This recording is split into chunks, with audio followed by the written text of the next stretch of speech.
மத்தேயு எழுதின சுவிசேஷம் 3வது அதிகாரம்.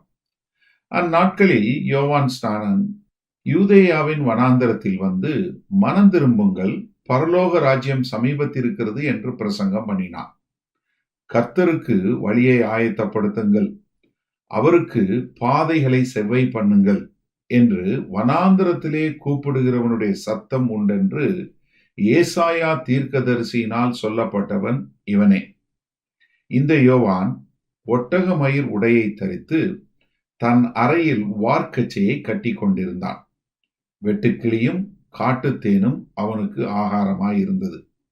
அப்பொழுது எருசலேம் நகரத்தாரும் யூதேயா தேசத்தார் அனைவரும் யோர்தானுக்கு அடுத்த சுற்றுப்புறத்தார் யாவரும் அவனிடத்திற்கு போய் தங்கள் பாவங்களை அறிக்கையிட்டு யோர்தான் நதியில் அவனால் ஞானஸ்நானம் பெற்றார்கள்.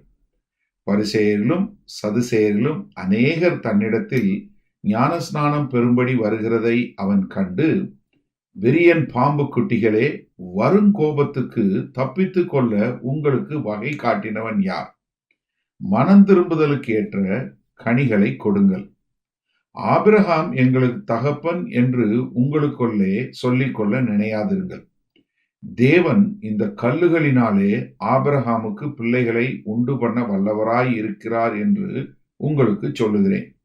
இப்பொழுதே கோடாரியானது மரங்களின் வேர் அருகே வைத்திருக்கிறது.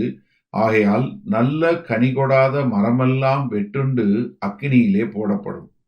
மனம் திரும்புதலுக்கென்று நான் ஜலத்தினால் உங்களுக்கு ஞானஸ்நானம் கொடுக்கிறேன். எனக்கு பின் வருகிறவரோ என்னிலும் வல்லவராய் இருக்கிறார். அவருடைய பாதரட்சைகளை சுமக்கிறதற்கும் நான் பாத்திரன் அல்ல. அவர் பரிசுத்த ஆவியினாலும் அக்கினியினாலும் உங்களுக்கு ஞானஸ்நானம் கொடுப்பார். நூற்றுக்கூடை அவர் கையில் இருக்கிறது. அவர் தமது களத்தை நன்றாய் விலக்கி தமது கோதுமையை களஞ்சியத்தில் சேர்ப்பார். பதரையோ அவியாத அக்கினியினால் சுட்டரிப்பார் என்றான்.